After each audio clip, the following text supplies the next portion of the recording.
December 1944. The Battle of the Bulge is raging.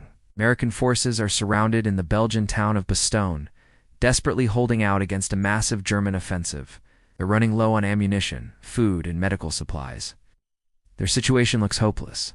The German high command is confident. They believe it's impossible for anyone to relieve the trapped soldiers in time. They called it a textbook impossibility. But they didn't count on one man, General George S. Patton. When Supreme Allied Commander Dwight D. Eisenhower held a crisis meeting, he asked his generals what they could do. Patton, ever the audacious commander, stunned everyone. He claimed he could turn his Third Army, which was currently engaged in a major battle 90 miles to the south, and launch a counterattack to relieve Bastogne.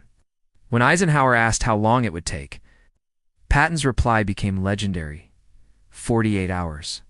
The other generals in the room were skeptical. Some even scoffed. Moving an entire army, with its thousands of soldiers, tanks, and supply trucks, was a monumental task.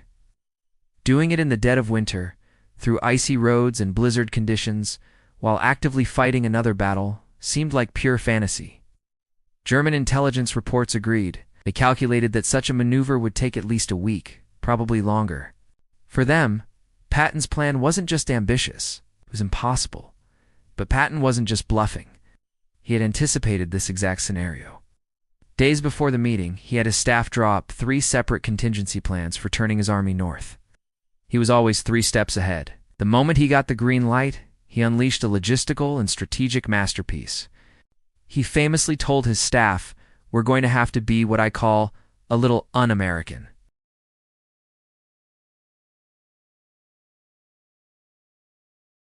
We're going to have to fight with what we've got.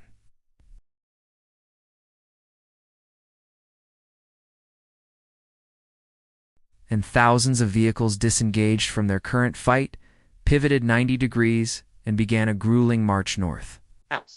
This wasn't a simple road trip. They moved day and night through snowstorms so thick they could barely see.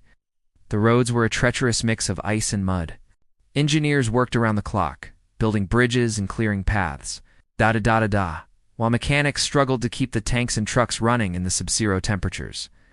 Patton was everywhere, a whirlwind of energy, personally directing traffic, motivating his exhausted troops, pushing them to their absolute limits. He was famous for his fiery speeches, and this was no exception. He drove up and down the long columns of men and machines, urging them on, reminding them that their brothers in arms in Bastogne were counting on them. His presence was electric. The soldiers, despite the cold and the fatigue, responded to his iron will.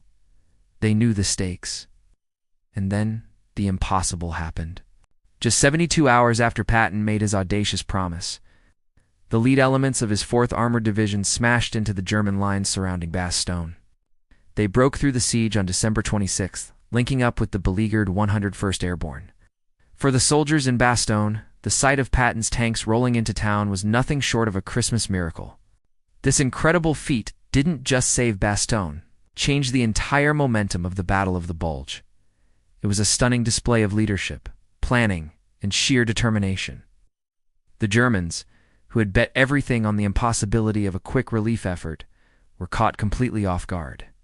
Their offensive stalled and began to crumble. Patton had done what his enemies and even some of his allies had called impossible.